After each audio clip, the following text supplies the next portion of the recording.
যে ভালো ছেলেমেয়েরা রাজনীতিতে আকৃষ্ট হবে সেই জায়গাটা আটকানোর জন্য তৃণমূলের এই ব্যবস্থা যে অল্প কয়েকজন চোর চিটিংবাজ থাকবে, তারা নিজেদের মধ্যে এই পাঁক থেকে যা পাবে লুটে পুটে নেবে।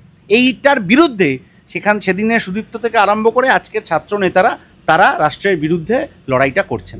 দাদা, দেখলাম যে এসএফআই এর সদস্য সংখ্যা বেড়েছে, কিন্তু নির্বাচন যেখানে থাকা সেখানেই রয়েছে। তো বৃহত্তর কিছু পদক্ষেপ নেওয়ার কথা কি ভাবা হচ্ছে? বৃহত্তর পদক্ষেপের জন্যেই তো শিক্ষামন্ত্রী যখন এসেছিলেন তখন তার কাছে ছাত্ররা দাবি আদায় করতে গেছিল যে আপনি নির্বাচনের তারিখটা বলে দিন। 10 বছর ধরে একটা কলেজগুলোতে নির্বাচন বন্ধ হয়ে যাচ্ছে, ইউনিভার্সিটিগুলোতে সম্ভবত 17-র পরে আর নির্বাচন হয়নি। এটা তো একটা রাজ্যের প্রক্রিয়া হতে পারে না। নির্বাচন হলে কোথাও কোথাও এরা জিতবে, কোথাও কোথাও ওরা জিতবে, এটাই তো হয়। এর আগে বামফ্রন্টের আমল যখন ছিল, আমি অনেক কলেজের নাম বলে দিয়ে যেতে পারি যেগুলোতে প্রতি বছর নির্বাচন হতো এবং এসএফআই এর বিরোধী অংশ যারা, সেই ছাত্র সংগঠন তারা